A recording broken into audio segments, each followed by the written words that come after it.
नमस्कार दोस्तों, मैं गजेंद्र गंजी गंजी ट्यूटोरियल के ऑनलाइन ई एजुकेशन प्लेटफॉर्म पर आप सभी का स्वागत करता हूं, अभिनंदन करता हूं। आज हम लोग पुनः जीव विज्ञान से संबंधित महत्वपूर्ण प्रश्नों को सॉल्व करेंगे। ये इसका चौथा पार्ट है। इसके 3 पार्ट ऑलरेडी हमारे यूट्यूब चैनल में अपलोड किए जा चुके हैं। अगर आपने नहीं देखा तो बिल्कुल जाकर देखिएगा, क्योंकि केवल पढ़ने मात्र से एग्जाम नहीं निकलने वाला। अगर एग्जाम निकालना है तो क्वेश्चन भी लगाना पड़ेगा और आप लोग को वैरायटी ऑफ क्वेश्चन देखने को मिल जाएंगे। अगर आपने उन सभी पार्ट्स को नहीं देखा है तो बिल्कुल जाके देखिएगा। तो चलिए फिर आज की इस क्लास का शुभारंभ करते हैं और बढ़ते हैं हमारे पहले प्रश्न पे। हमारा पहला प्रश्न क्या है, देखिए, सर्वप्रथम जीवित कोशिका की खोज किसने किया था? एक बार पुनः पढ़ रहा हूँ, सर्वप्रथम जीवित कोशिका की खोज किसने किया था? ऑप्शन है आपका, देखिए, रॉबर्ट हुक, और बी है एंटोनी वॉन ल्यूवेनहॉक, और सी है रॉबर्ट ब्राउन, और डी इनमें से कोई नहीं। बार बार पूछा जाने वाला क्वेश्चन और बहुत कंफ्यूजन भी क्रिएट होता है इस क्वेश्चन में। तो क्वेश्चन क्या पूछा गया है, सर्वप्रथम जीवित कोशिका की खोज किसने किया था? तो इसका सही आंसर क्या आ जाएगा? इसका सही आंसर हो जाएगा आपका एंटोनी वॉन ल्यूवेनहॉक। ठीक है, तो एंटोनी वॉन ल्यूवेनहॉक ने सबसे पहले क्या किया था? जीवित कोशिका की खोज किया था। लेकिन अगर यहाँ पास क्वेश्चन ऐसा रहता कि सबसे पहले कोशिका की खोज किसने किया था, अगर ऐसा क्वेश्चन रहता कि सबसे पहले कोशिका की खोज किसने किया था, तब इसका सही आंसर आता आपका रॉबर्ट हुक। क्या था? Robert Hooke. सबसे पहले इन्होंने कोशिका का खोज किया था। याद रखना, 1665 में रॉबर्ट हुक ने सबसे पहले कोशिका का खोज किया था और कोशिका शब्द का प्रयोग किया था। इसीलिए सेल बायोलॉजी का फादर किसे माना जाता है? रॉबर्ट हुक को माना जाता है। ठीक है, याद रखना, जो रॉबर्ट हुक ने 1665 में कार्क के एक छोटे से टुकड़े को एक सूक्ष्मदर्शी के माध्यम से देखा। जब उन्होंने उस छोटे से टुकड़े को सूक्ष्मदर्शी के माध्यम से देखा तो उसके अंदर उनको एक छत्ते के समान, मधुमक्खी के छत्ते के समान एक संरचना दिखाई दिया और उसी संरचना को उन्होंने क्या नाम दे दिया? कोशिका नाम दे दिया। लेकिन ध्यान रखने वाला बात यह है कि जिनको सबसे पहले रॉबर्ट हुक ने कोशिका बोला था, वो कैसा था? आपका मृत कोशिका था। ठीक है, तो कोशिका शब्द का सबसे पहला प्रयोग किसने किया था? रॉबर्ट हुक ने किया था। किस वर्ष में किया था? 1665 में किया था। क्या ये आपका जीवित था? नहीं, जीवित नहीं था, ये आपका मृत कोशिका था। क्या था? मृत कोशिका, है ना। तो यहाँ पास क्वेश्चन पूछा गया है कि सर्वप्रथम जीवित कोशिका की खोज किसने किया था? तो जीवित कोशिका की खोज किया था Antony von Leeuwenhoek. Antony von Leeuwenhoek ने आपका 1674 में, कब? आपका 1674, 65 से आपका 9 साल बाद 1674 में एंटोनी वॉन ल्यूवेनहॉक ने तालाब के जल में, कहा? तालाब, है ना, तालाब के जल में क्या किया? प्रथम लाइफ सेल अर्थात प्रथम जीवित कोशिका की खोज किया था। आगे समझ में एक बार पुनः देखिए, सर्वप्रथम जीवित कोशिका की खोज किसने किया था? तो एंटोनी वॉन ल्यूवेनहॉक ने कब किया था? 1674 में। कहाँ किया था? तालाब के जल में। लेकिन सबसे पहले कोशिका की खोज किसने किया था? रॉबर्ट हुक ने। किस ईयर में किया था? 1665 में, है ना। और इन्होंने जो कोशिका का खोज किया था वो कैसा था? आपका मृत कोशिका था। कैसा था? मृत कोशिका। ठीक है, एक और नाम देखिए, रॉबर्ट ब्राउन। यहां से बहुत कंफ्यूजन क्रिएट होता है। एक यहाँ पास रॉबर्ट हुक है और एक रॉबर्ट ब्राउन। रॉबर्ट ब्राउन ने क्या किया था? रॉबर्ट ब्राउन के बारे में भी आपको ध्यान रखना है। उन्होंने कोशिका के अंदर पाए जाने वाले केंद्रक का खोज किया था। किसका खोज किया था? केंद्रक अर्थात न्यूक्लियस, जिसको कोशिका का ब्रेन कहा जाता है। ठीक है, तो केंद्रक की खोज किसने किया था? रॉबर्ट ब्राउन ने। सर्वप्रथम आपका जीवित कोशिका की खोज किसने किया था? एंटोनी वॉन ल्यूवेनहॉक ने। सर्वप्रथम कोशिका की खोज किसने किया था? आपका रॉबर्ट हुक ने। किस ईयर में किया था? 1665। एंटोनी वॉन ल्यूवेनहॉक ने सबसे पहले जीवित कोशिका की खोज किस ईयर में किया था? 1674 में। तो ये सभी बातों को आपको याद रखना है। आगे बढ़ते हैं, नेक्स्ट क्वेश्चन में चलते हैं। हमारा नेक्स्ट क्वेश्चन क्या देखते हैं, कोशिका विज्ञान का जनक किसे कहा जाता है? अभी जस्ट मैंने बताया, Robert Hooke, Robert brown, Schleiden और स्वान और रुडोल्फ विर्चो। अच्छा क्वेश्चन है ये भी। तो कोशिका विज्ञान का जनक किसे कहा जाता है? Robert Hooke. मैंने बताया ना कि रॉबर्ट हुक ने सबसे पहले कोशिका के बारे में बताया था, इसीलिए इसको फादर ऑफ सेल बायोलॉजी कहा जाता है। मैंने भी जस्ट बताया कि इन्होंने काग के छोटे से टुकड़े को एक सूक्ष्मदर्शी के माध्यम से देखा। तो जब उन्होंने देखा तो उसके अंदर मधुमक्खी के छत्ते के समान स्ट्रक्चर उसको दिखाई दिया, तो उसी को उन्होंने कोशिका नाम दे दिया। लेकिन इन्होंने जो कोशिका को देखा था ये आपका मृत कोशिका था। जीवित कोशिका की खोज तो आपका एंटोनी वॉन ल्यूवेनहॉक ने किया था। ठीक है, तो लेकिन सबसे पहले इन्होंने बता दिया कि कोशिका का कोई चीज होता है, इसीलिए इसको क्या बोला जाता है? फादर ऑफ सेल बायोलॉजी अर्थात कोशिका विज्ञान का जनक कहा जाता है। रॉबर्ट ब्राउन ने कोशिका के अंदर पाए जाने वाले केंद्र का खोज किया था, बता दिया। जो स्लीडन और ये आपका स्लाइडेन और स्वान, जो आपका थर्ड ऑप्शन है, ये भी आपका क्वेश्चन के रूप में पूछा जाता है। जो स्लाइडेन और स्वान है, इन्होंने क्या दिया था? इन्होंने कोशिका सिद्धांत दिया था, सेल थ्योरी दिया था। क्या दिया था? कोशिका सिद्धांत। इन्होंने कोशिका सिद्धांत दिया था, सेल थ्योरी दिया था। और इसके अनुसार क्या था, सेल थ्योरी के अनुसार प्रत्येक जीव का शरीर एक कोशिका से मिलकर बना होता है। ऐसा किसने कहा, स्लाइडेन और स्वान नामक साइंटिस्ट ने। ठीक है, देखिए रॉबर्ट हुक ने कोशिका का खोज किया, रॉबर्ट ब्राउन ने आपका कोशिका के अंदर पाए जाने वाले केंद्र का खोज किया, और स्लाइडेन और स्वान ने सबसे पहले सेल थ्योरी अर्थात कोशिका सिद्धांत दिया था, है ना। उनके आधार पर क्या था कि प्रत्येक जीव का शरीर एक कोशिका से मिलकर बना होता है। और रुडोल्फ विर्चो ने एक कोटेशन दिया था जो हमारे छत्तीसगढ़ में एशियन एग्जाम में पूछा गया क्वेश्चन था, ओमनी सेलुला ई सेलुलर, अर्थात प्रत्येक जो आपका नई कोशिकाओं का निर्माण अपने पूर्ववर्ती कोशिकाओं से होता है। तो अगर आपसे क्वेश्चन पूछे कि किसने कहा है कि प्रत्येक नई कोशिकाओं का निर्माण अपने पूर्ववर्ती कोशिकाओं से होता है, तो आपको बताना किसने कहा है, रुडोल्फ विर्चो। लेकिन अभी हमारा क्वेश्चन क्या फिलहाल कि कोशिका विज्ञान का जनक किसे कहा जाता है, तो इसका सही आंसर हो जाएगा आपका रॉबर्ट हुक। आगे बढ़ते हैं, नेक्स्ट प्रश्न में हम लोग चलते हैं। हमारा नेक्स्ट प्रश्न क्या है, निम्न में से असत्य जोड़ी की पहचान कीजिए। देखिए सबसे बड़ी कोशिका शुतुरमुर्ग का अंडा, बिल्कुल सही है, जो पहला जोड़ा है तो बिल्कुल सही है ना। सबसे बड़ी कोशिका क्या है, तो शुतुरमुर्ग का अंडा। सबसे छोटी कोशिका क्या है, तो माइक्रोप्लाज्मा, ये भी आपका बिल्कुल सही है। जो पहला और दूसरा जो ऑप्शन है ये आपका बिल्कुल सही है, पहला और दूसरा जोड़ा बिल्कुल सही है। तीसरा, मनुष्य के शरीर में सबसे बड़ी कोशिका शुक्राणु, तो ये गलत हो जाएगा। मनुष्य के शरीर में सबसे बड़ी कोशिका क्या होता है, तो क्या होता है जी आपका अंडाणु होता है। क्या होता है, अंडाणु, है ना, ओवम, अंडाणु होता है, ना कि शुक्राणु। शुक्राणु क्या होता है, ये मनुष्य के शरीर की सबसे छोटी कोशिका होती है, लेकिन यहाँ पर बड़ी कोशिका में दे दिया गया है, तो ये क्या हो जाएगा आपको, ये जोड़ा गलत हो जाएगा। और मनुष्य के शरीर में सबसे लंबी कोशिका तो आपका न्यूरॉन की कोशिका जो हमारे ब्रेन में पाया जाता है, तो ये भी आपका बिल्कुल सही है ना। तो कौन सा जोड़ा गलत था, तो आपका थर्ड वाला, पहला भी बिल्कुल सही है। सबसे बड़ी कोशिका शुतुरमुर्ग का अंडा, याद करते चलना है। सबसे छोटी कोशिका माइक्रोप्लाज्मा, मनुष्य के शरीर में सबसे बड़ी कोशिका तो अंडाणु हो जाएगा। उसके बाद देखिए मनुष्य के शरीर में सबसे लंबी कोशिका, तो इसका आंसर हो जाएगा आपका न्यूरॉन। यहाँ पर जो शुक्राणु है ये मनुष्य के शरीर की सबसे छोटी कोशिका है जी। ठीक है, आगे बढ़ते चले। अब इसके बाद हम लोग चलते हैं हम लोग नेक्स्ट क्वेश्चन में। और कोशिका के बारे में आप सभी को पता होगा, कोशिका को हमारे शरीर की संरचनात्मक और कार्यात्मक इकाई कहा जाता है। पूरा जो हमारा बॉडी है पूरा कोशिका से मिलकर बना हुआ है। ठीक है, जब कोशिका आपस में मिलते हैं तो टिश्यू बनाते हैं, टिश्यू मतलब उत्तक, और जब उत्तक आपस में मिलते हैं तब एक अंग का निर्माण होता है, एक शरीर का निर्माण होता है। ठीक है, आगे बढ़ते हैं चले। नेक्स्ट प्रश्न क्या कह रहा है हमारा, नेक्स्ट प्रश्न कह रहा है, देखते हैं। निम्न में से असत्य कथन की पहचान कीजिए। कोशिका का पावर हाउस माइटोकॉन्ड्रिया को कहा जाता है, बिल्कुल सही है। कोशिका का पावर हाउस किसे बोलते हैं, माइटोकॉन्ड्रिया को, बिल्कुल सही है ना। यहाँ ऊर्जा का निर्माण होता है। दूसरा, कोशिका का ब्रेन राइबोसोम को कहा जाता है, ये गलत है, याद रखना। जो कोशिका का ब्रेन है जी आपका राइबोसोम को नहीं बोलते हैं, कोशिका का ब्रेन, कोशिका का ब्रेन किसको बोलते हैं, कोशिका का ब्रेन किसे कहा जाता है आपका, याद रखना है आपको, न्यूक्लियस अर्थात केंद्रक को, है ना। केंद्रक को क्या बोलते हैं, कोशिका का ब्रेन बोलते हैं, जिसकी खोज किसने किया था, रॉबर्ट ब्राउन ने किया था, मैंने बताया। ठीक है, तो ये गलत हो जाएगा। राइबोसोम को तो प्रोटीन की फैक्ट्री बोलते हैं, है ना। यहाँ पास लेकिन क्या बोल दिया गया कि कोशिका का ब्रेन राइबोसोम को कहा जाता है, तो गलत हो जाएगा आपका। राइबोसोम को कोशिका की प्रोटीन की फैक्ट्री बोला जाता है। तीसरा, कोशिका में परिवहन यूनिट गोल्जी इकाई को कहा जाता है, बिल्कुल सही है। और चौथा, कोशिका की आत्महत्या की थैली लाइसोसोम को कहा जाता है, बिल्कुल सही है। ठीक है, तो कोशिका का ब्रेन किसे कहते हैं, केंद्रक को, ना कि आपका राइबोसोम को। तो कोशिका का पावर हाउस माइटोकॉन्ड्रिया को, कोशिका का आपका ब्रेन किसे कहते हैं, केंद्रक को कहते हैं। उसके बाद पूछेगा कोशिका का परिवहन यूनिट, तो आपको बताना है गोल्जी बॉडी। अगर आपसे पूछेगा कि कोशिका में आत्महत्या की थैली, तो आपको बताना है लाइसोसोम। ठीक है, और राइबोसोम क्या होता है, तो कोशिका की प्रोटीन की फैक्ट्री होता है। ये सभी बातों को आपको ध्यान रखना है। और यही पूछेगा कि ये पादप कोशिका में आपका उनका किचन किसे बोलते हैं, तो क्लोरोप्लास्ट को कहा जाता है। तो ये सभी बातों को आपको ध्यान रखना है। आगे बढ़ते हैं, नेक्स्ट क्वेश्चन में लोग आगे बढ़ते हैं। हमारा नेक्स्ट क्वेश्चन क्या है, देखते हैं।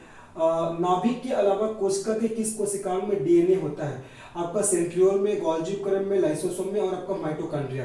तो इस क्वेश्चन का सही आंसर क्या हो जाएगा आपका, माइटोकॉन्ड्रिया। ठीक है, तो आपका न्यूक्लियस के अलावा आपका माइटोकॉन्ड्रिया में भी क्या पाया जाता है, आपका डीएनए पाया जाता है। खुद का डीएनए और आरएनए होता है। ठीक है, याद रखना, बहुत इंपॉर्टेंट क्वेश्चन है आपका। नाभिक अर्थात न्यूक्लियस के अलावा कोशिका के किस कोशिकाओं में डीएनए होता है, तो कहा था आपका माइटोकॉन्ड्रिया। तो माइटोकॉन्ड्रिया का खुद का, ठीक है, माइटोकॉन्ड्रिया का खुद का क्या पाया जाता है आपका, डीएनए और आरएनए। खुद का डीएनए व आरएनए होता है, खुद का डीएनए और आरएनए। अब डीएनए का फुल फॉर्म क्या होता है, डीऑक्सी राइबो न्यूक्लिक एसिड, और आरएनए का फुल फॉर्म होता है आपका राइबो न्यूक्लिक एसिड, इसको भी आपको ध्यान रखना है, ठीक है। डीएनए आरएनए का फुल फॉर्म भी पूछा जाता है, डीएनए का फुल फॉर्म है डीऑक्सी राइबो न्यूक्लिक एसिड और आरएनए का राइबो न्यूक्लिक एसिड। और माइटोकॉन्ड्रिया के बारे में तो पता होगा, इसे आपका कोशिका का पावर हाउस कहा जाता है, एनर्जी बनाने का काम ये करता है, ठीक है। और आपका माइटोकॉन्ड्रिया के अंदर एनर्जी बनाने के लिए एक साइकिल चलता है जिसे बोलते हैं क्रेब्स साइकिल। क्या बोलते हैं? Krebs cycle. और माइटोकॉन्ड्रिया के अंदर जो मुड़ी हुई जो संरचना पाई जाती है उसी को मैट्रिक्स कहते हैं, है ना। और इस मैट्रिक्स के दीवारों को क्रिस्टी कहा जाता है। ये भी क्वेश्चन पूछा गया जी कि क्रिस्टी का संबंध किससे? तो माइटोकॉन्ड्रिया। मैट्रिक्स का संबंध किससे? तो माइटोकॉन्ड्रिया। क्रेब्स साइकिल कहाँ चलता है? तो आपको माइटोकॉन्ड्रिया। तो इन सभी बातों का आपको ध्यान रखना है। तो नाभिक के अलावा कोशिका की किस कोशिकाओं में डीएनए होता है? तो आपको ध्यान रखना आपका माइटोकॉन्ड्रिया। माइटोकॉन्ड्रिया में स्वयं का डीएनए और आरएनए होता है। आगे बढ़ते हैं, चलिए नेक्स्ट प्रश्न में आगे चलते हैं। हमारा नेक्स्ट प्रश्न क्या है? सौर ऊर्जा एटीपी में बदलती है माइटोकॉन्ड्रिया में, राइबोसोम में, क्लोरोप्लास्ट में और पराक्सीसोम में। अच्छा क्वेश्चन है, देखिए सौर ऊर्जा एटीपी में बदलती है। एटीपी का फुल फॉर्म भी क्वेश्चन आता है। एटीपी का फुल फॉर्म क्या होता है? याद रखना एटीपी। एटीपी का फुल फॉर्म होता है आपका एडिनोसिन। याद रखना जी adenosine. Adenosine triphosphate. Adenosine triphosphate. Adenosine triphosphate क्या होता है आपका? एटीपी का फुल फॉर्म होता है, जिसको हिंदी में क्या बोला जाता है आपका? ऊर्जा करेंसी। क्या बोलते हैं? ऊर्जा करेंसी। इसको भी ध्यान रखना है, हिंदी में इसको ऊर्जा करेंसी के नाम से जानते हैं, ठीक है। अब क्वेश्चन पूछा गया सौर ऊर्जा एटीपी में कहां बदलता है? तो कहां बदलता है? क्लोरोप्लास्ट में। कहां बदलता है आपका? क्लोरोप्लास्ट, ठीक है। तो क्वेश्चन पूछा गया सौर ऊर्जा एटीपी में कहां बदलता है? तो क्लोरोप्लास्ट में बदलता है। याद रखना है क्लोरोप्लास्ट में ही क्या पाया जाता है आपको? क्लोरोप्लास्ट में क्लोरोफिल पाया जाता है। और इसी क्लोरोफिल के कारण क्या होता है जी? पत्तियों का रंग कैसा होता है आपका? हरा होता है, ठीक है। और इसी क्लोरोप्लास्ट में क्या होता है? इसी क्लोरोप्लास्ट में आपका पेड़ पौधे वो अपने भोजन का निर्माण करते हैं। तो ये तो क्वेश्चन पूछा गया कि सौर ऊर्जा एटीपी में कहां बदलता है? तो कहां बदलता है आपका? क्लोरोप्लास्ट में बदलता है। कहां? क्लोरोप्लास्ट। और क्लोरोप्लास्ट के संदर्भ में एक चीज और ध्यान रखना है, क्लोरोप्लास्ट को क्या बोलते हैं? क्लोरोप्लास्ट को क्या कहा जाता है आपका? पादप कोशिका का किचन कहते हैं। क्या कहते हैं? पादप कोशिका का किचन कहा जाता है। और ये क्लोरोप्लास्ट केवल आपका प्लांट सेल में पाया जाता है, आपको एनिमल सेल में नहीं पाया जाता, ठीक है। तो क्या क्या चीज आपने जाना? एटीपी का फुल फॉर्म एडिनोसिन ट्राइफॉस्फेट, जिसको ऊर्जा करेंसी के नाम से भी जानते हैं। और सौर ऊर्जा एटीपी में कहां बदलता है? तो क्लोरोप्लास्ट में। और क्लोरोप्लास्ट को पादप कोशिका का किचन कहा जाता है। और इसी क्लोरोप्लास्ट में क्लोरोफिल भी पाया जाता है, जिसके कारण पत्तियों का रंग क्या होता है? हरा होता है। और ध्यान रखना क्लोरोफिल में मैग्नीशियम धातु पाया जाता है, अगर आपसे क्वेश्चन पूछेगा तो, ठीक है। तो चलिए आगे बढ़ते हैं। अब इसके बाद हम चलते हैं हमारे नेक्स्ट प्रश्न में। हमारा नेक्स्ट प्रश्न क्या देखते हैं? साधारण मानव में गुणसूत्र होते हैं। आपका क्रोमोसोम की संख्या को पूछा गया, गुणसूत्र की संख्या को पूछा गया है ना। अगर जोड़ा में पूछता तो गुणसूत्र कितने जोड़ा में पाया जाता है? 23 जोड़ा में। लेकिन यहाँ पास क्या पूछा है आपका? साधारण मानव में गुणसूत्र होते हैं, संख्या को सीधा पूछा गया है। तो इसका आंसर क्या हो जाएगा आपका? 46। क्या हो जाएगा जी आपका? 46, ठीक है। 46 होता है। जो मानव में साधारण मानव में अगर बात करें तो क्रोमोसोम की संख्या कितना होता है आपका? 46, है ना। अगर इसी को जोड़ा में पूछता है तो 23 जोड़ा। कितना जोड़ा आपका? 23 जोड़ा, ठीक है। जिसमें से जो 46 गुणसूत्र है, जिसमें से जो 44 गुणसूत्र होता है, ये किसका निर्माण करता है? शरीर का निर्माण करता है। किसका निर्माण करता है? शरीर का। और जो आपका 2 गुणसूत्र होता है, जो 2 गुणसूत्र, ये किसका निर्धारण करता है? ये आपका लिंग का निर्धारण करता है, ठीक है। लिंग का क्या करता है? निर्धारण करता है। ये आपको ध्यान रखना है। आपको पता होगा, देखो 44 प्लस x और होता है 44 प्लस आपका xy होता है। तो 44 प्लस x किसका होता है और xy किसका होता है? आपको कमेंट सेक्शन में बताना है, ठीक है। आगे बढ़ते चलिए। अब इसके बाद हम लोग चलते हैं हम लोग नेक्स्ट क्वेश्चन में। तो हमारा नेक्स्ट प्रश्न क्या है देखते हैं। नेक्स्ट प्रश्न क्या है? पादप कोशिका जंतु कोशिका से किस प्रकार भिन्न होती है? माइटोकॉन्ड्रिया, कोशिका भित्ति, जीव द्रव्य की प्रसिद्धि, कोशिका केंद्रक। देखो अच्छा क्वेश्चन है, इस क्वेश्चन को सीपीएससी पूछ चुका है। पादप कोशिका जंतु कोशिका से किस प्रकार भिन्न होती है? देखो पादप कोशिका और जंतु कोशिका दोनों में केंद्रक पाया जाता है, बिल्कुल सही है। और जिसे केंद्रक को कोशिका का ब्रेन कहते हैं। दूसरा, पादप कोशिका और जंतु कोशिका दोनों में आपका जीव द्रव्य पाया जाता है ना। आपका साइटोप्लाज्म जीव द्रव्य पाया जाता है, सॉरी प्रोटोप्लाज्म जीव द्रव्य पाया जाता है, दोनों में पाया जाता है। पादप कोशिका में भी पाया जाता है और आपका जंतु कोशिका में भी पाया जाता है, बिल्कुल सही है। माइटोकॉन्ड्रिया भी पादप कोशिका में पाया जाता है, जंतु कोशिका में भी पाया जाता है। लेकिन जो कोशिका भित्ति होता है, जिसको इंग्लिश में क्या बोलते हैं? Cell valve. क्या बोलते हैं? सेल वॉल्व, है ना। कोशिका भित्ति जिसको इंग्लिश में बोला जाता है जो आपका सेल वॉल्व केवल केवल किसमें पाया जाता है? आपका प्लांट सेल प्लांट सेल में पाया जाता है, ये आपका एनिमल सेल में सेल वॉल में वो आपको नहीं पाया जाता है, ठीक है। और जो पादप कोशिका में जो आपका कोशिका भित्ति पाया जाता है वो किसका बना होता है, ये भी क्वेश्चन आता है, सेल्यूलोज, कोशिका भित्ति उनका सेल्यूलोज का बना होता है। और पादप कोशिका में जो कोशिका भित्ति पाया जाता है उसका कार्य क्या है, तो पौधे को एक स्पेसिफिक डिजाइन प्रोवाइड करता है, पौधे को स्ट्रेंथ प्रोवाइड करता है, ठीक है। कौन क्या चीज, आपका कोशिका भित्ति, जो कि आपका एनिमल सेल में नहीं पाया जाता, जो किसका बना होता है, आपका सेल्यूलोज का बना होता है। इनको आपको याद रखना है। आगे बढ़ते हैं हम लोग नेक्स्ट क्वेश्चन में चलते हैं। जैव कोशिका का कौन सा भाग पावर हाउस कहलाता है, इजीली बना लोगे। आपका जो माइटोकॉन्ड्रिया होता है ना, माइटोकॉन्ड्रिया को क्या बोलते हैं, कोशिका का पावर हाउस कहा जाता है, ठीक है। और याद रखना इसी माइटोकॉन्ड्रिया में क्या होता है, ऊर्जा का निर्माण होता है। कौन से साइकिल के द्वारा होता है, तो क्रेब्स साइकिल के द्वारा होता है। और माइटोकॉन्ड्रिया के में जो मुड़ी हुई संरचना पाई जाती है उसे मैट्रिक्स कहते हैं, और उस मैट्रिक्स के दीवार को क्रिस्टी के नाम से जाना जाता है।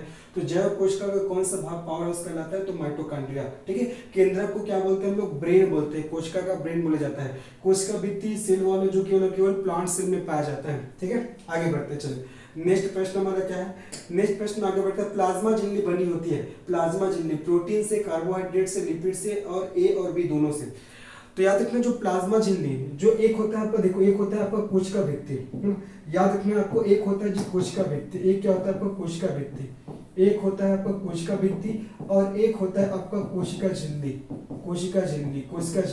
तो कोशिका भित्ति है ये केवल और केवल किस में पाया जाता है, केवल और केवल आपका ये प्लांट सेल में पाया जाता है। किस में पाया जाता है आपका, ये केवल केवल प्लांट सेल में पाया जाता है, ये आपको ध्यान रखना है, ठीक है। और जो कोशिका झिल्ली होता है ये आपका प्लांट सेल के साथ साथ एनिमल सेल में भी पाया जाता है, ठीक है। याद रखना कोशिका भित्ति केवल प्लांट सेल में पाया जाता है, लेकिन कोशिका झिल्ली प्लांट और एनिमल सेल ये दोनों में पाया जाता है, ये भी आपको ध्यान रखना है, ठीक है। और ये जो आपका कोशिका झिल्ली होता है ये क्या करता है, ये आपका किसका बना होता है, प्रोटीन और लिपिड्स दोनों से, है ना, प्रोटीन और लिपिड्स दोनों से बना होता है। याद रखना प्रोटीन और लिपिड्स दोनों से। यहाँ पास थोड़ा सा क्वेश्चन में मिस्टेक हो गया है, जो प्लाज्मा झिल्ली बना होता है ये आपका प्रोटीन और लिपिड्स दोनों से बना होता है, जी ना, ये प्रोटीन और लिपिड्स दोनों से बना होता है। ए और सी आएगा ना, ए और सी है, यहाँ पास ऑप्शन को थोड़ा सा चेंज करेगा, ए और सी आएगा, प्रोटीन और लिपिड्स दोनों से बना होता है, ठीक है। और ये जो प्लाज्मा झिल्ली होता है, ये प्लाज्मा झिल्ली क्या करता है, एक प्रकार से हमारे जो शरीर के एक्सटर्नल जो पोर्शन है उसकी रक्षा करता है। और जो जंतु में, एनिमल में जो प्लाज्मा झिल्ली पाया जाता है वो कैसा होता है, आपका अर्धपारगम्य झिल्ली होता है, सेमी परमेबल होता है। कैसा होता है, सेमी परमेबल, ये भी आपको याद रखना। चलिए अब इसके बाद हम लोग चलते हैं हमारे नेक्स्ट प्रश्न में। हमारा नेक्स्ट प्रश्न क्या है देखते हैं। नेक्स्ट प्रश्न देखिएगा, निम्नलिखित में से किसे पादप कोशिका का किचन कहा जाता है, किसी पादप कोशिका का किचन कहते हैं। ऑप्शन है लाइसोसोम, बी है कोशिका झिल्ली, सी है क्लोरोप्लास्ट और डी है कोशिका द्रव्य। तो याद रखना इसमें पादप कोशिका का किचन किसे कहा जाता है, क्लोरोप्लास्ट को। किसे, क्लोरोप्लास्ट को। क्लोरोप्लास्ट में क्या होता है, जो पेड़ पौधे हैं अपने भोजन का निर्माण करते हैं, है ना। और इसी क्लोरोप्लास्ट के अंतर्गत ही आपका क्लोरोफिल पाया जाता है। और इसी क्लोरोफिल के कारण क्या होता है, पत्तियों का रंग हरा होता है। और क्लोरोफिल में कौन सा धातु पाया जाता है, अगर ऐसा पूछेगा तो मैग्नीशियम धातु, ये आपको ध्यान रखना है। लाइसोसोम को आत्महत्या की थैली कहते हैं, ये आपको ध्यान रखना है ना। और कोशिका झिल्ली तो अभी मैंने बताया था, कोशिका झिल्ली हमारे शरीर के एक्सटर्नल जो पोर्शन है उसको सुरक्षा प्रदान करता है, ये भी आपको ध्यान रखना है। आगे बढ़ते हैं, चलिए आगे बढ़ते हैं। जीन है, जीन क्या है, डीएनए का एक भाग है, डीएनए और हिस्टोन का एक भाग है, डीएनए आरएनए और हिस्टोन का एक भाग है और उपयुक्त सभी। तो जीन क्या होता है, याद रखना, देखो इसको समझिएगा। हमारा जो शरीर है वो लाखों करोड़ों अरबों कोशिकाओं से मिलकर बना होता है।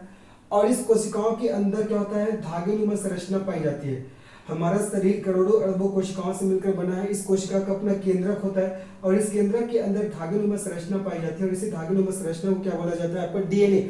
और इसी डीएनए के छोटे छोटे टुकड़े को, डीएनए के छोटे छोटे टुकड़ों को क्या कहा जाता है, आपका जीन कहा जाता है, ठीक है। तो जीन क्या होता है जी, आपका डीएनए का एक भाग होता है। क्या होता है, आपका डीएनए का एक भाग, ध्यान रखना, है ना। जीन क्या होता है, अनुवांशिकता की इकाई भी होता है। जो आपका जेनेटिक कैरेक्टर होते हैं, अनुवांशिक लक्षण होते हैं, माता पिता से बच्चों में जीन के द्वारा क्या होता है, आपका ट्रांसफर होते हैं, है ना। तो याद रखना जीन क्या है, तो जीन क्या है, डीएनए का एक भाग होता है। हमारा शरीर लाखों करोड़ों अरबों कोशिकाओं से मिलकर बना हुआ है, जिसका अपना केंद्रक होता है। केंद्रक के अंदर धागेनुमा संरचना पाई जाती है और इसी धागेनुमा संरचना के छोटे छोटे टुकड़ों को क्या बोला जाता है, आपका जीन कहा जाता है। ये अनुवांशिकता की इकाई होता है, अनुवांशिकता का वाहक होता है ना। आगे बढ़ते चलिए, नेक्स्ट प्रश्न में हम लोग आगे बढ़ते हैं। हमारे शरीर में अनुवांशिकता की इकाई को कहते हैं गुणसूत्र, जीन, डीएनए और केंद्रक। देखिए इसका सही आंसर क्या हो जाएगा? जीन। जीन को ही अनुवांशिकता की इकाई कहा जाता है। डीएनए के छोटे छोटे टुकड़े को ही आपको जीन कहा जाता है, ये आपको याद रखना है, ठीक है। आगे बढ़ते हैं, बाकी केंद्रक के बारे में तो पता है, जिसे कोशिका का ब्रेन बोला जाता है ना। डीएनए का फुल फॉर्म डीऑक्सीराइबोन्यूक्लिक एसिड। और गुणसूत्र की संख्या कितना होता है मैंने बता दिया, 46 होता है, जिसमें से 44 हमारे शरीर का निर्माण करता है और 2 गुणसूत्र लिंग का निर्धारण करता है। आगे बढ़ते हैं, हमारा नेक्स्ट प्रश्न क्या देखते हैं, किसी भी प्रजाति में गुणसूत्र की संख्या, ये सीजीपीएससी का क्वेश्चन है, आयु के साथ बढ़ती है, बी स्थिर रहती है, सी आयु के साथ घटती है और डी वजन के साथ बढ़ती है। तो इस क्वेश्चन का सही आंसर क्या हो जाएगा? स्थिर रहती है ना। किसी भी प्रजाति में जो इसका जो गुणसूत्र है, क्रोमोसोम है, उसकी जो संख्या क्या होती है आपका स्थिर रहती है, ये घटती बढ़ती नहीं है जी, है ना। और मैंने बताया था एक जो सामान्य मनुष्य में बात करें तो उसमें गुणसूत्र की संख्या होता है 46 और 46 में से जो 44 है उसके शरीर का निर्माण करता है और 2 जो गुणसूत्र होता है वो क्या करता है? वो लिंग का निर्धारण करता है। किसका? लिंग का निर्धारण करता है, ये आपको ध्यान रखना है। आगे बढ़ते हैं, आगे बढ़ते हैं हम लोग नेक्स्ट प्रश्न में। हमारा नेक्स्ट प्रश्न क्या देखते हैं, हमारे शरीर का अधिकतम भार बना है अस्थियों का, त्वचा या मांसपेशी व अंगों का, शारीरिक अंगों का और जल का। तो इस क्वेश्चन का सही आंसर क्या हो जाएगा? इस क्वेश्चन का सही आंसर हो जाएगा जल, ठीक है, डी ऑप्शन। कई लोग को लग रहा होगा हड्डियों का, नहीं, हड्डी नहीं आएगा आपका, डी आएगा, जल आएगा। हमारे शरीर का आपका 65 से 70% भाग पूरा वाटर का बना है ना, मतलब उस इतने पोर्शन में पूरा वाटर पाया जाता है। तो इसमें क्वेश्चन है कि हमारे शरीर का अधिकतम भार बना है, तो इसका सही आंसर क्या होगा आपका? जल का, ठीक है। आगे बढ़ते हैं, चलिए अब इसके बाद हम लोग आगे बढ़ते हैं। नेक्स्ट क्वेश्चन क्या है, निम्नलिखित में से कौन मानव शरीर की सबसे छोटी हड्डी है? बहुत अच्छा क्वेश्चन है। वोमर, मैलियस, स्टेपिस और इंकस। देखो हमारे कान में 3 हड्डी पाई जाती है। हमारे कान में कितनी हड्डी पाई जाता है? 3 हड्डी। कौन कौन सा? Malleus, malleus, malleus, incus, malleus, incus, incus और स्टेपिस, मैलियस, इंकस और स्टेपिस। और यही स्टेपिस क्या है? हमारे शरीर की सबसे छोटी हड्डी है जो कि पाया जाता है कान में।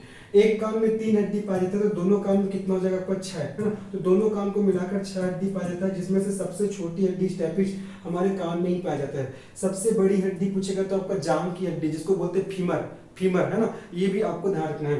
तो कौन मानव शरीर की सबसे छोटी हड्डी है? तो आपको ध्यान रखना है स्टेपिस, जो कि पाया जाता है किसमें? कान में। कान में 3, एक कान में 3 हड्डी होता है, मैलियस, इंकस, स्टेपिस। याद कैसे करोगे? MIS मिस करके आपको याद रखना है, मैलियस, इंकस और आपका स्टेपिस, ठीक है। आगे बढ़ते हैं जी, चलिए आगे बढ़ते हैं नेक्स्ट क्वेश्चन में। मनुष्य के शरीर में पसलियों के कितने जोड़े होते हैं? मतलब रिब्स के बारे में पूछा गया है, पसली के बारे में पूछा गया है, ठीक है। पसली मतलब मैं स्ट्रक्चर बना रहा हूँ, मैं स्ट्रक्चर बना रहा हूँ पसली का स्ट्रक्चर, जैसे कि ये आपने देखा होगा ऐसा स्ट्रक्चर, ठीक है। ये इसी के बारे में पूछा गया है कि जो रिब्स है अर्थात पसली, ऐसे कितने जोड़े होते हैं पूछा गया है। तो याद रखना पसलियों की संख्या, टोटल संख्या होता है 24, जो कि कितने जोड़ों में पाया जाता है? 12 जोड़े में। कितने जोड़े में? 12 जोड़े में पाया जाता है ना। एक जोड़ा में आपका 2 होता है, तो 12 जोड़ा में कितना हो जाएगा आपका? 24। यहाँ पर पूछा गया है मनुष्य के शरीर में पसलियों के कितने जोड़े होते हैं, तो आपको बताना है कितना? 12 जोड़ा। और ये जो पसली है वो कौन से हड्डी से जुड़ा है? ये जो हड्डी से जुड़ा है इसको बोलते हैं जी स्टर्नम। क्या बोलते हैं इसको? स्टर्नम। ये पसली जिससे आके जुड़ा है उसको बोलते हैं स्टर्नम, स्टर्नम, है ना, स्टर्नम बोला जाता है। क्या बोलते हैं इसको? स्टर्नम। तो टोटल रिब्स की संख्या 24, पेयर की बात करें तो 12, है ना। और किससे कनेक्टेड है? स्टर्नम से कनेक्टेड है, ये आपको ध्यान रखना है। आगे बढ़ते हैं, चलिए आगे बढ़ते हैं। हमारा नेक्स्ट प्रश्न क्या है, नाखून काटते समय दर्द नहीं होता क्योंकि नाखून मृत कोशिकाओं के द्रव्य द्वारा बने रहते हैं जिनमें रक्त का संचरण नहीं होता। दूसरा, नाखून शरीर का बेकार हिस्सा है। तीसरा, नाखून कैल्शियम फॉस्फेट के बने होते हैं और डी में से कोई नहीं। तो इस क्वेश्चन का सही आंसर क्या हो जाएगा, नाखून मृत कोशिकाओं के द्रव्य द्वारा बने रहते हैं जिसमें आपका ब्लड सर्कुलेशन नहीं होता है। तो पहला ऑप्शन क्या है, बिल्कुल सही है ना।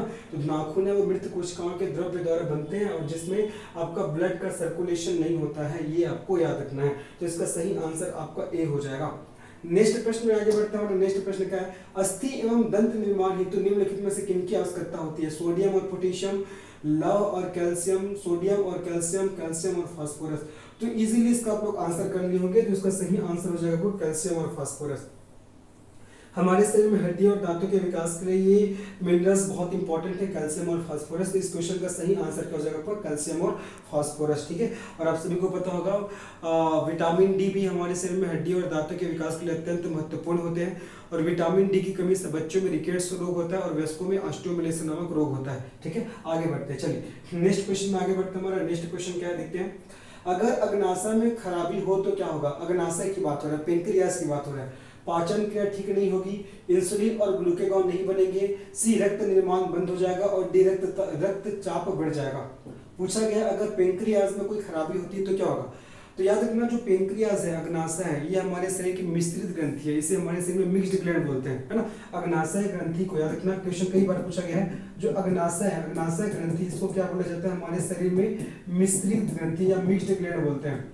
क्यों इसको मिक्स्ड ग्लैंड बोलते हैं, क्योंकि यहाँ से क्या होता है, यहाँ से एंजाइम का भी स्त्राव होता है और यहाँ से आपका हार्मोन का भी स्त्राव होता है, एंजाइम का भी स्त्राव और हार्मोन का भी।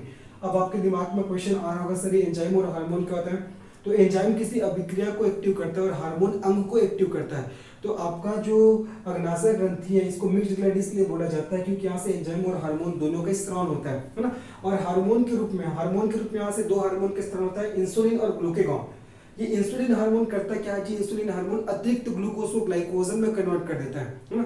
और ग्लूकेगॉन क्या करता है, ये अतिरिक्त ग्लाइकोजन को ग्लूकोज में कन्वर्ट करता है, जस्ट उल्टा होता है। मैंने क्या बोला, क्वेश्चन पूछा गया ना। इंसुलिन हार्मोन क्या करता है, इंसुलिन हार्मोन क्या करता है, हमारे शरीर में उपस्थित अतिरिक्त ग्लूकोज को, किसको, अतिरिक्त ग्लूकोज को, हमारे शरीर में उपस्थित अतिरिक्त ग्लूकोज को किसमें कन्वर्ट करता है, आपको ग्लाइकोजन में, किसमें, ग्लाइकोजन में कन्वर्ट करता है, ग्लाइकोजन में। अगर मान लो कि इंसुलिन अतिरिक्त ग्लूकोज को ग्लाइकोजन में कन्वर्ट नहीं करेगा तो हमारे ब्लड में ग्लूकोज की मात्रा ज्यादा हो जाएगा, है ना, जिससे मधुमेह की बीमारी हो सकता है।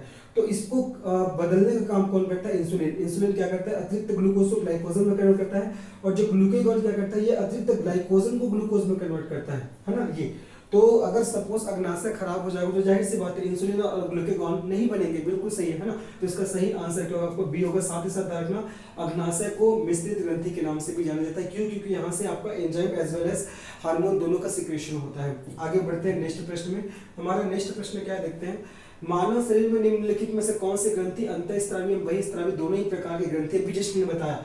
एड्रिनल तो नहीं है, एड्रिनल नहीं है ना, अश्रु ग्रंथि भी नहीं है आपका, थायराइड भी नहीं है आपका। तो इसका सही आंसर क्या होगा, आपका अग्नाशय। क्या होगा, अग्नाशय। अग्नाशय को आपका मिक्स्ड ग्लैंड बोलते हैं, है ना, अर्थात यहाँ से एंजाइम और हार्मोन दोनों का स्त्राव होता है। तो इसका सही आंसर क्या हो जाएगा, आपका अग्नाशय ग्रंथि। पेंक्रियाटिक ग्लैंड को क्या बोलते हैं, मिक्स्ड ग्लैंड बोलते हैं। और यहाँ से आपका ये आपका अंतःस्रावी ग्रंथि के अंतर्गत भी आता है और बाह्यस्रावी ग्रंथि के अंतर्गत भी आता है, ठीक है। जो आपका अंतःस्रावी ग्रंथि होता है उससे हार्मोन का सिक्रेशन होता है और बाह्यस्रावी ग्रंथि से आपका एंजाइम का। और ऐसे ग्रंथि जिसमें से एंजाइम और हार्मोन दोनों का स्त्राव होता है उसको बोलते हैं मिक्स्ड ग्लैंड। और मिक्स्ड ग्लैंड कौन सा, आपका अग्नाशय ग्रंथि, ठीक है। तो इस क्वेश्चन का सही आंसर अग्नाशय ग्रंथि। एड्रिनल ग्लैंड, एड्रिनल ग्लैंड को आपातकालीन ग्लैंड, इसको बहुत इंपॉर्टेंट क्वेश्चन है, आपातकालीन। इसको आपातकालीन ग्लैंड के नाम से भी जानते हैं, आपातकालीन ग्लैंड बोलते हैं। इसको आपका 4S ग्लैंड बोलते हैं, इसको 3F ग्लैंड बोलते हैं, इसको एड्रिनल ग्रंथि को। 4S क्योंकि ध्यान रखना, एड्रिनल ग्रंथि है वो आपका शुगर की मात्रा को, है ना, साल्ट की मात्रा को और लैंगिक लक्षणों को और साथ ही साथ स्टेरॉइड को क्या करता है, कंट्रोल करता है। इसीलिए आपका एड्रिनल ग्लैंड को 4S ग्लैंड के नाम से भी जानते हैं। 3F क्यों बोलते हैं, क्योंकि ये आपका फाइट, है ना, फाइट के समय और फ्लाइट के समय और आपका फियर, डर के समय ये ऑटोमेटिकली ये क्या करता है, हार्मोन को प्रोड्यूस करता है, ये ग्लैंड, ग्रंथि। इसलिए क्या बोलते हैं इसको हम लोग 3F ग्लैंड के नाम से भी जानते हैं। किसको, एड्रिनल ग्लैंड को। एड्रिनल ग्लैंड के दो नाम मैंने बता दिया, इमरजेंसी ग्लैंड और आपका 4S और 3F, तीन नाम बता देना। इमरजेंसी ग्लैंड बोलते हैं, 4S ग्लैंड बोलते हैं और 3F ग्लैंड के नाम से जानते हैं। और आपका अग्नाशय ग्रंथि को मिश्रित ग्रंथि बोलते हैं और थायराइड ग्रंथि हमारे शरीर की सबसे बड़ी अंतःस्रावी ग्रंथि है। मैंने क्या बोला, हमारे शरीर की सबसे बड़ी अंतःस्रावी ग्रंथि अगर ऐसा पूछेगा तो थायराइड बताना है, लेकिन अगर हमारे शरीर की सबसे बड़ी ग्रंथि पूछेगा तो आपको बताना है लीवर, ठीक है ये। और अगर ऐसा पूछ दे कि हमारे शरीर की सबसे छोटी अंतःस्रावी ग्रंथि कौन सा है तो पीयूष ग्रंथि। तो इन सभी बातों को आपको ध्यान में रखना है। आगे बढ़ते हैं, नेक्स्ट प्रश्न क्या देखते हैं। नेक्स्ट प्रश्न, इंसुलिन होता है स्टेरॉइड, प्रोटीन, वसा और कार्बोहाइड्रेट। तो याद रखना, इंसुलिन क्या होता है, एक प्रकार का प्रोटीन होता है। क्या होता है, प्रोटीन। अभी मैंने बताया था इंसुलिन का स्त्रावन किससे होता है, इंसुलिन का जो स्त्रावन होता है वो किससे होता है, अग्नाशय ग्रंथि से होता है। और इंसुलिन करता है क्या, ये अतिरिक्त ग्लूकोज को ग्लाइकोजन में कन्वर्ट करता है, ठीक है। तो इस क्वेश्चन का सही आंसर आपका बी हो जाएगा। आगे बढ़ते हैं, आगे हमारा नेक्स्ट क्वेश्चन क्या है, माँ और शिशु के बीच गले लगना या चूमना निम्न हार्मोन में से किसके मोचन को प्रेरित करता है, इंसुलिन, उसके बाद नॉरेड्रेनालिन, उसके बाद है उत्प्रेरक हार्मोन और उसके बाद है ऑक्सीटोसिन। चलो बताना है कि इसका आंसर क्या होगा। तो याद रखना, बहुत इंपॉर्टेंट क्वेश्चन है। जो आपका माँ और शिशु के बीच गले लगना या चूमना, ये कौन सा हार्मोन के कारण होता है, तो आपको देखना ये आपका ऑक्सीटोसिन।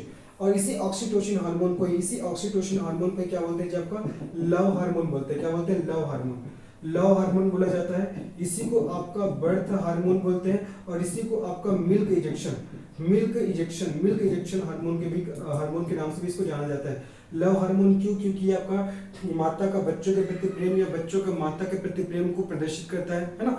दूसरा चीज आपका बर्थ हार्मोन, जब किसी बच्चे का जन्म होता है तो जो बच्चा अपने माँ के जिस अंग से बाहर आता है, अर्थात तो वजाइना के थ्रू बाहर आता है, तो वजाइना की मसल्स को फैलाने का काम करता है कौन? ऑक्सीटोसिन हार्मोन, इसलिए इसको बर्थ हार्मोन भी बोलते हैं। तीसरा मिल्क इंजेक्शन हार्मोन, ये आपका दुग्ध स्त्रावन को प्रेरित करता है, ठीक है। और याद रखना ये जो आपका ऑक्सीटोसिन हार्मोन, इसका स्त्रावन कहाँ से होता है? तो याद रखना जी पीयूष ग्रंथि, जो कि हमारे शरीर की सबसे छोटी अंतःस्रावी ग्रंथि है, ठीक है। पीयूष ग्रंथि से इसका स्त्रावन होता है, जो कि पाया जाता है कहाँ? हमारे ब्रेन में, अर्थात हमारे मस्तिष्क में पाया जाता है। ओके, आगे बढ़ते हैं। नेक्स्ट क्वेश्चन में लोग आगे बढ़ते हैं। हमारा नेक्स्ट क्वेश्चन क्या देखते हैं? निम्नलिखित में से कौन सा एक प्रोटीन नहीं है? कैरोटीन, ऑक्सीटोसिन, फाइब्राइन और उसके बाद कालाजन। तो बताना है कौन सा प्रोटीन नहीं है। अभी हमने देखा ऑक्सीटोसिन। ऑक्सीटोसिन क्या है? ये एक प्रकार का हार्मोन है। ऑक्सीटोसिन क्या है? ये एक प्रकार का हार्मोन है। और इसी हार्मोन को क्या बोलते हैं? आपका लव हार्मोन भी बोलते हैं, मैंने बताया। बर्थ हार्मोन भी बोलते हैं, मैंने बताया। और इसी को आपका मिल्क इंजेक्शन हार्मोन भी बोलते हैं। और इसका स्त्रावन किससे होता है? आपका पीयूष ग्रंथि से होता है। और ये पीयूष ग्रंथि हमारे शरीर की सबसे छोटी अंतःस्रावी ग्रंथि, जो कि ब्रेन में पाया जाता है। आगे बढ़ते हैं। आगे हमारा नेक्स्ट प्रश्न क्या है? गाय और भैंस के थनों में दूध उतारने के लिए किस हार्मोन की सुई लगाई जाती है? मिल्क इंजेक्शन हार्मोन किसे बोलते हैं? ऑक्सीटोसिन को। तो उसी का इंजेक्शन लगाया जाता है। तो इस क्वेश्चन का सही आंसर हो जाएगा आपको ऑक्सीटोसिन। तो गाय और भैंस के थनों में दूध उतारने के लिए किस हार्मोन की सुई लगाई जाती है? तो ऑक्सीटोसिन की सुई लगाई जाती है। ये आपको अच्छे से याद रखना है, ठीक है। आगे बढ़ते हैं। आगे हमारा नेक्स्ट क्वेश्चन क्या देखते हैं? थायरॉक्सिन क्या है? थायरॉक्सिन क्या है? आपका हार्मोन है। थायरॉक्सिन क्या आपका? एक हार्मोन है, ठीक है। याद रखना थायराइड ग्रंथि से थायरॉक्सिन हार्मोन का स्रावन होता है, ठीक है। और थायराइड ग्रंथि हमारे शरीर की सबसे बड़ी अंतःस्रावी ग्रंथि है। मैंने क्या बोला? जो आपका थायराइड ग्रंथि है, थायराइड ग्रंथि हमारे शरीर की थायराइड ग्रंथि हमारे शरीर की सबसे बड़ी अंतःस्रावी ग्रंथि है, सबसे बड़ी अंतःस्रावी ग्रंथि। लेकिन सबसे बड़ी आपका ग्रंथि पूछेगा, सबसे बड़ी ग्रंथि, तो आपको बताना है लीवर। क्या आपको बताना है? लीवर। और सबसे बड़ी अंतःस्रावी ग्रंथि पूछेगा तो आपको बताना है थायराइड। और सबसे छोटी अंतःस्रावी पूछेगा, छोटी, तो आपको बताना है क्या? पीयूष ग्रंथि। क्या बताना है आपको? पीयूष ग्रंथि, ठीक है। तो थायरॉक्सिन क्या है? एक हार्मोन है जिसका स्रावन थायराइड ग्रंथि से होता है, जो कहाँ पाया जाता है? हमारे गला में पाया जाता है ना। और इस थायराइड ग्रंथि के लिए क्या आयोडीन का नमक बहुत जरूरी होता है। और आयोडीन के नमक की कमी से कौन सा रोग होता है? घेंघा नामक रोग होता है, ठीक है। तो दो तीन चीज मैं बता रहा हूँ कि सबसे बड़ी ग्रंथि पूछेगा हमारे शरीर का तो लीवर, लेकिन सबसे बड़ी अंतःस्रावी ग्रंथि पूछेगा तो थायराइड, और सबसे छोटी अंतःस्रावी ग्रंथि पूछेगा तो आपको पीयूष बताना है, ठीक है। आगे बढ़ते हैं, चलिए नेक्स्ट क्वेश्चन क्या देखते हैं? आयोडीन युक्त नमक उपयोगी होता है क्योंकि यह थायराइड ग्रंथि का नियंत्रण करता है। मैंने बताया ना, हमारे थायराइड ग्रंथि के लिए आयोडीन नमक बहुत इंपॉर्टेंट है। और अगर आयोडीन नमक की कमी हो गया तो कौन सा रोग हो जाता है? घेंघा नामक रोग हो जाता है, ठीक है। आगे बढ़ते हैं। नेक्स्ट क्वेश्चन में आगे बढ़ते हैं। हमारा नेक्स्ट क्वेश्चन क्या देखते हैं? कौन सा हार्मोन लड़ो और उड़ो हार्मोन कहलाता है? मैंने बताया था आपको एड्रिनल हार्मोन को आपको 3F हार्मोन के नाम से भी जानते हैं। एड्रिनल हार्मोन को 3F हार्मोन के नाम से भी जानते हैं। आपका फाइट, उसके बाद आपका फ्लाइट, है ना। उसके बाद हो जाएगा आपका ये फाइट, हो जाएगा फ्लाइट, और आपका फियर। इसको 3F हार्मोन के नाम से भी जानते हैं। इसको लड़ने वाला, डरने वाला, उड़ने वाला हार्मोन के नाम से जाना जाता है, ठीक है। ये तो कौन सा हार्मोन लड़ो और उड़ो हार्मोन कहलाता है? तो ध्यान रखना कौन सा? एड्रीनलिन, जिसका स्त्रावन कौन से ग्रंथि से होता है? आपका एड्रिनल ग्रंथि से होता है। तो इसका सही आंसर हो जाएगा आपका सी हो जाएगा।